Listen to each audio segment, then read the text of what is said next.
you to the team here at Social Scientists Association for giving me the chance to share this work with you and to share it in this context in Sri Lanka, because this project is something that I have started at my university, and it is part of a project called CHESS, which stands for Colonization and History of Economics and Social Sciences. And in this context, I have been working a lot on India simply because I have done research using references which I will share in a minute.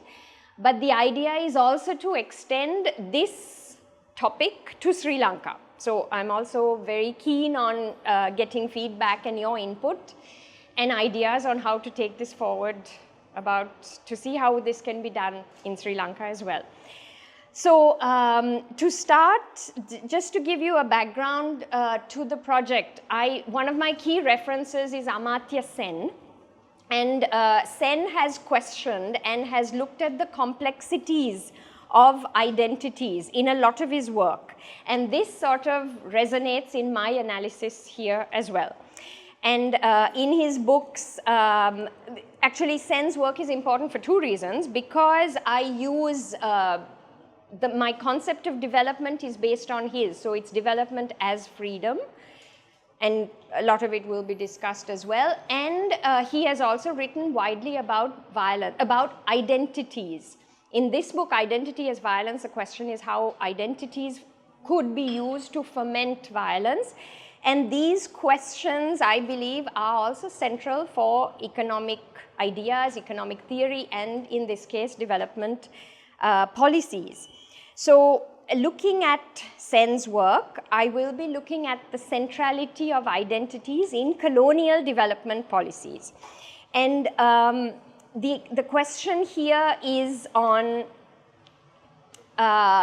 what counts as value. And if we're looking at general economics, and for which development, of course, in development, this is a major focus, is what adds value to an economy, we also need to look at who adds value. And so the identity categories become important. And this is also eventually, the idea is to use this for a broader application, which is also to look at national accounting systems today, like when we calculate GDP or national accounting in national income and so on, and looking at how wealth is produced and accumulated. Again, the question of who produces wealth, who is visible and who is counted in indicators is a crucial question. So the space or the discursive space that I use is here. Sorry, it is going a little too far. So I'm looking at it's kind of a dialogue between colonial administrators who, on the one hand, and Indian economists on the other. The British economists and administrators were influenced by classical political economy, mainly Ricardo's theory of comparative advantage. And this led to the belief and the justification that British industries developed at the expense of Indian industries, that this was inevitable. On the contrary, the Indian economists, and I will mention them in a minute, suggested that development could be beneficial to all. And they put forward arguments to show how universal gain could be achieved. In the picture, we have cotton merchants who were successfully trading with the rest of the world when the European trading companies went to India. And in this article by the New York Times in 2014, their downfall is explained by saying that they did not modernize or use new technologies to be able to adapt their capacity to international demand. However, many Indian economists of the 19th century and others much later explain this very differently. And this is what we will see today. Then in terms of the period under study, so 1857 to 1947, and this is because 1857 was the Sepoy mutiny, which is when the Indian soldiers engaged in the armies at the service of the British East Indies companies rebelled against the British.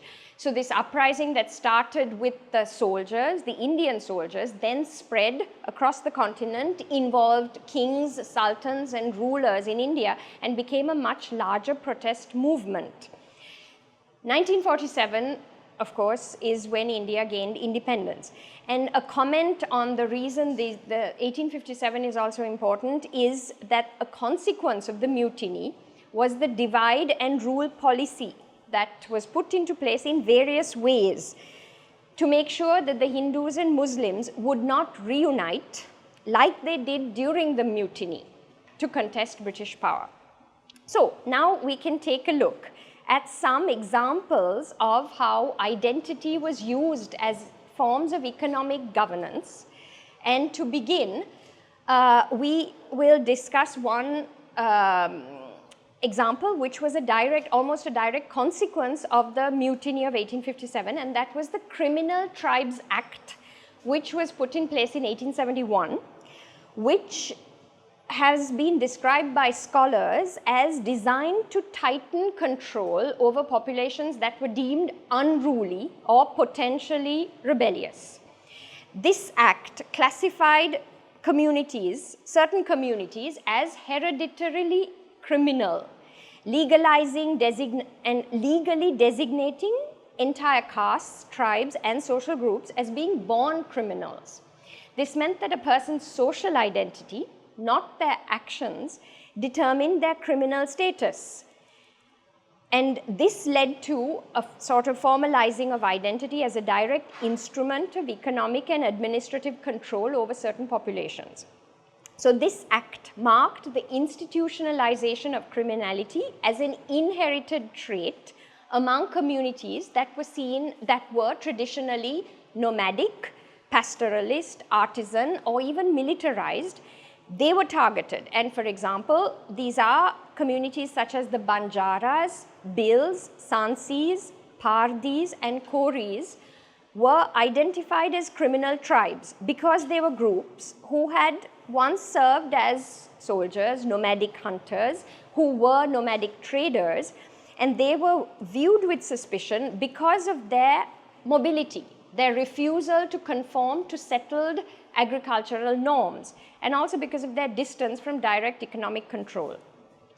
So the measures imposed on them included severe restrictions on movement, regular check-ins with the police, and there was forced sedentarization upon them, which meant that these nomadic groups saw their traditional livelihoods and cultural practices disrupted. So there was also leading to an erosion of their cultural identity, such as those ingrained in nomadic ways of life and depicted by traditional knowledge systems. The act also imposed intergenerational stigma, branding entire families as hereditary criminals, which obviously impacted on social integration, employment opportunities, marriage proposals, and it fed into the colonial economic objective of controlling the labor supply and reducing the potential for independent economic activity outside colonial purview. And as this article of 2017 shows, this categorization of criminality intersected with existing caste hierarchies, and many of these communities remain even today excluded from protective legislation like the scheduled caste, scheduled tribe quotas, leaving them without reparative justice. And again, scholars have attributed this to the state's unwillingness to fully decolonize criminality. One of the positive, if I may say so, side effects was the enriching of the English vocabulary with words like thug, which came from the Hindi word tharg, meaning bandit, right? Then another example of economic governance based on identities came in the shape of the martial races theory, which was a crucial part of British colonial ideology and military strategy. The martial races theory was used to justify preferential recruitment of certain ethnic and caste groups into the army while excluding others. Certain communities were classified as naturally warlike, brave, loyal, and were believed to be biologically and culturally predisposed to soldiering.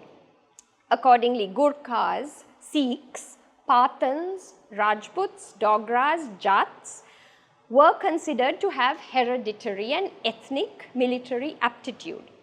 And scholars who have studied the documents that justify this martial races theory say that the documents are full of pseudo-ethnographic terms, often racialized terms, romanticized terms, and quoting outdated texts and caste myths. And a consequence of this theory was that those who were not seen as belonging to the martial races were then excluded from any form of military recruitment or military-related administrative services. And this included Bengalis, people from South India, Tamils, Telugus, who were not recruited or given positions in the military. At the same time, the martial race regiments were then those who were disproportionately then sent to the fronts and were victims of wartime casualties. And this has continued to influence even post-colonial military recruitment today.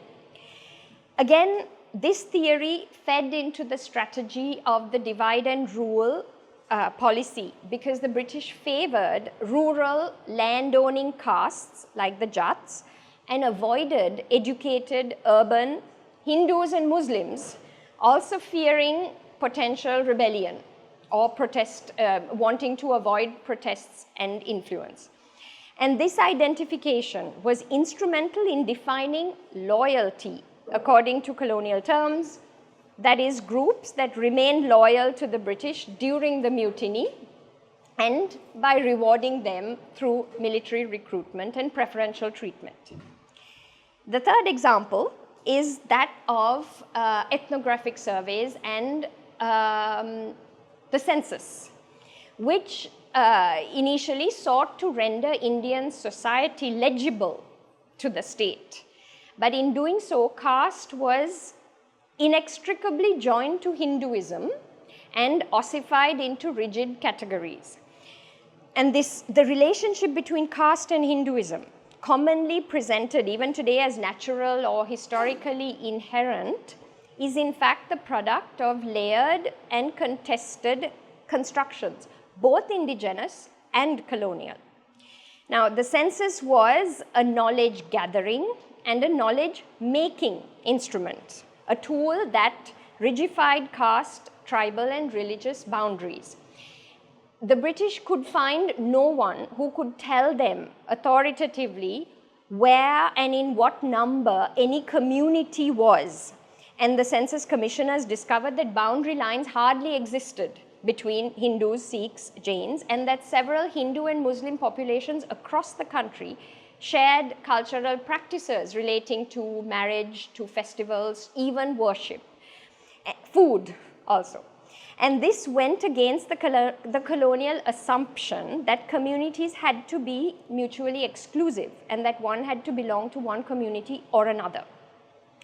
So the commissioners, confronted with this ambiguity and overlap of Indian social identities, struggled to fit them into neat, mutually exclusive categories. And rather than acknowledging the fluidity, they imposed a classificatory order premised on hierarchy, fixity, and presumed essential differences. And so, as scholars have argued, this process did not merely document Indian society, it transformed it by institutionalizing caste as the primary axis of social and political organization. And as the census began to circulate through the state, they were used then to structure labor allocation, legal categories, and land tenure systems, becoming foundational to colonial governance. And this system of classification also shaped what counted as contributing to the economy itself, leading to exclusion of vast sectors of informal and unpaid labor, particularly from communities marginalized by these identity categories. To challenge the essentialist view of caste as intrinsic to Hinduism, a number of scholars have suggested turning to the conceptual distinctions between caste, varna, and jati. Varna is a term rooted in Sanskrit texts and posits a fourfold division: Brahmin, right on top, Shastriya, Vaishya, and Shudra, Shudra being the outcasts. And this is based on ritual status and religious duty and reflects a normative Brahminical imagination. By contrast, jati, another term commonly used even today, refers to localized, occupational, and often non-Sanskrit communities such as Rajput, Yadav, Kurmi, Reddy, whose practices and status vary widely across regions. Jati encompasses fluid and shifting identities used historically not only to describe caste, so it includes caste, but also ethnic, regional, linguistic, and even gendered identities. And today we even hear the word used for nationalities. You would hear Bangla Jati, people from Bangladesh, German Jati. So I suppose that the word jati in Sinhala also is a derived word of this same origin. So the idea of having varna jati and these distinct terms complicates the idea that caste is a uniform pan-Indian system traceable directly to religious doctrine. But enumerators, and this is Herbert Risley, colonial enumerator, looked for empirical data to determine who counted as Hindu, and he eventually settled on caste as the defining characteristic. So Risley in 1903 defined a Hindu as a person who accepted Brahminical supremacy and the caste system, making caste the litmus test of being Hindu, right? So in sum, the modern idea of caste as essential, uniform, religiously derived, is a product of colonial knowledge and colonial knowledge production rather than historical continuity. While caste-like practices of exclusion, hierarchy, stigmatization certainly existed before colonialism, the colonial exercise formalized it, made it into categories, and of course the bureaucratization of caste is what transformed it into an administrative and ideological cornerstone of Indian society even today, one that continues to shape social and political life. And in fact, the word caste comes from a Portuguese term, casta, Iberian, so it's Spanish and Portuguese origin, casta. So it's a very new, relatively modern term that was then employed by the colonial powers to cover jati and varna and into one category. So with some of those examples of caste-based identity and governance tools, the question then we can look at is how did Indian economists resist these identity-based governance and reclaim development? Figures such as Mahadev Govind Ranade, Ramesh Chandra Dutt, Dadabai Naoroji, Gopal Krishna Gokhale are widely recognized as foundational voices of Indian political economy of the 19th century. They challenged the prevailing orthodox of British political economy by recontextualizing economic theory to suit Indian realities. And in doing so, they laid the intellectual groundwork for economic analysis within Indian institutions, insisting that economics must engage with the socio-economic experiences of the Indian people. And the first example of colonial policy that was debated by the British and the Indian economists was public policy, specially used to address the problem of famines, because India under British rule experienced more famines of greater magnitude in terms of the numbers of death than any era before or after. So famines were a central concern for Indian economists who recognized them not as natural disasters but as policy failures. Dutt, for example, states that famines were greatly due to, and I quote, a policy of saddling India with the cost of vast armaments which she cannot bear and she should not bear. This is Dutt in 1900. Many others repeated that the suboptimal allocation of public expenditure, particularly prioritizing military costs over welfare, was at the heart of the problem, right?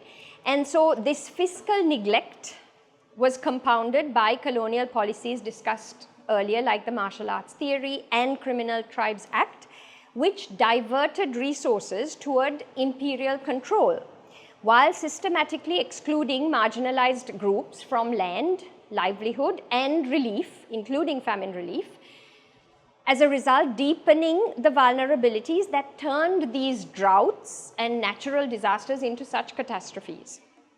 So state valuation of life and labor was filtered through a colonial lens that racialized loyalty and criminalized mobility. Indian economists challenged this moral economy of exclusion by insisting that development be premised on social equity, not imperial objectives and expediency. Then another example where Indian economists were very vocal was on the drain. Causes of famines and cyclical poverty were associated with the economic drain, a theory that was actually an important contribution of Indian economists. Naoroji, who has written vastly on poverty, defined the drain as, I quote, the value of that part of India's exports in goods or money for which she receives no material equivalent. Naoroji in 1901. This included remittances to Britain for administrative services, salaries, military costs borne by India, and interest payment on British debt. Debt was paid, debt was owed in pounds to Britain. So the consensus among Indian thinkers was that this unreciprocated outflow of wealth impoverished the country. And the drain was in part enabled by identity-based economic governance, the selective taxation of peasant communities, the privileging of landholding castes, and the marginalization of itinerant nomadic groups, mechanisms that we spoke about earlier, ensured a fiscal structure that extracted disproportionately from those least protected, those who were least protected. So Indian economists understood that the drain was not only financial, it was obviously financial, but also epistemic, because it involved the erasure of local economic knowledge and the imposition of a hierarchical extractive order under the guise of rational administration. The drain presupposed the prior existence of surplus value, and this slide shows us this existence, and these are statistics taken from Sashi Tharoor's book, Inglorious Empire of 2018. And we see how the share of the Indian contribution to the world economy diminished between 1700 and 1947. And a third point that is obvious when reading about Indian economists is their criticism of deindustrialization. During the century up to 1857, while the British were traders, not rulers, the demand was estimated to have raised, for example, Bengal's textile silk production by as much as 33%. And the textile industry was creative, innovative, productive. But when the British traders took power, things began to change. And Dutt has clearly stated this in his quote, saying that they encouraged the manufacture of raw silk and not finished textile. So going back in terms of technology, taking a step back in terms of industrial technology. And in response, other economists, Ranade for one, called for state support for technical education, insisting on the revitalization of India's industries, including iron, that he talks a lot about. And Gokhale also talks about the incompatibility of India's economic conditions with the doctrine of free trade, saying that it facilitated unequal competition. And in his words, he says, a fight between a dwarf and a giant. Because in fact, there was no free trade under colonialism, because the playing field was not level. And as a result, the 19th century witnessed the extinction of Indian textiles and their replacement by British ones, which is also makes us think of the photograph of the cotton merchants that we saw previously. And so the Indian economists' criticisms and call for technical education for artisans, for people engaged in industrial production, Gokhale's emphasis on industrial support were economic proposals, but not only, because they were also attempts to counteract the identity-based exclusions embedded in colonial development policy. Deindustrialization, for example, targeted artisan castes, already marginalized. Many artisans, pastoralist or nomadic groups, such as those who were later targeted by the Criminal Tribes Act, then were doubly excluded. First by the destruction of their traditional economies, and then by their legal and social stigmatization. And another example, this is again from Tharoor, where we see the, should try here, extractive nature and how the drain was taking place is the imbalance or inequality between the salaries paid to British officers and Indian officers performing the same service. That is unequal behind the cylinders, if you need to see. So Indian economists understood that India was becoming more impoverished while Britain became bigger and richer. And at the same time, they did say that this need not be the case. And a very easy example to understand is Naoroji's argument, which says if every Indian bought 1 pound of English goods per year, he was writing in 1887, British trade would increase by 250 million pounds. So just appealing to the mathematicians and economists to say this. So Indian industries growing would be beneficial to their trade partners, was his main argument. And in a way proposing a win-win development model. And so at the same time, we know the story now. We know how caste has got institutionalized and become established. And it is now common knowledge, actually something that was in the books originally in Vedic texts and scriptures has now moved to become part of the policies of the state. And consequence of that is what we see today, the idea of caste being linked to Hinduism. One of the consequences is that today under the reservations for scheduled caste and scheduled tribe quotas, Hindu Dobi can request reservation, but a Muslim Dobi could not. And this, whereas the Dobi community, this is Christophe Jaffrelot, also one of the speakers that we will hear in a couple of days in Colombo, who's a specialist on India. On his books on caste, he gives these figures. So I have a lot of statistics, and I can give you the references of scholars who show how this has come to be, why the reservations focus on Hindu caste, on the Hindus for the caste system. And this is not a coincidence, is my point. And as it's stated here in this article, is that the poorest Indians today belong to the low caste category, come from minority religious groups, and are informal workers. In other words, modern economic thinking on development and modern tools of national measurement and statistics have actually deepened structural inequalities and identity-based inequalities.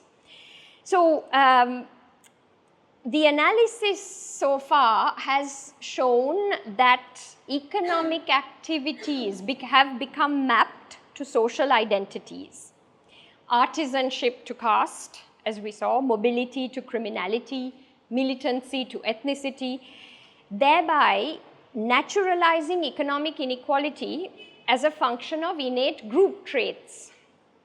And this colonial economic order was rooted in the belief that identities could be objectively measured and thereby governed.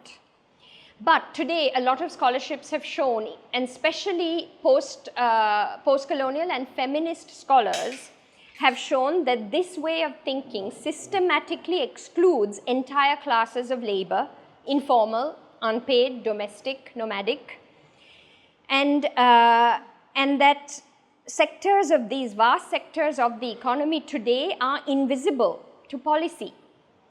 And these exclusions then frame, although they are framed as technocratic, have ideological consequences because they define who counts in the economy. And yes, 2 days ago, I was lucky to hear, oh, sorry, before that. So, as I said, a lot of my work is focused on India because I have the material and I have been researching material on India for other reasons. But this is where we can also apply, and I would like to take this forward in Sri Lanka.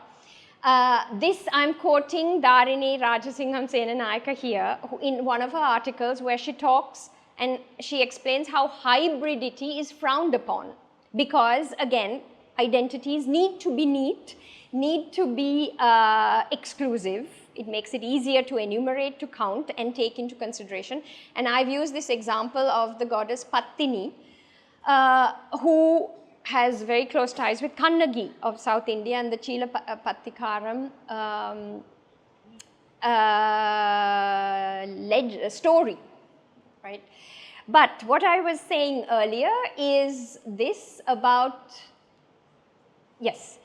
So I was at CHDM 2 days ago, and I was able to listen to Loganathan, who is a founder of Theatre Mates, who spoke about taking 11 children from the Bogavantalava Malayaga community to a theatre festival in Calcutta. And he explained that for some of these children, it was the first time outside their village. They were coming to Colombo for the first time and were being taken to Calcutta.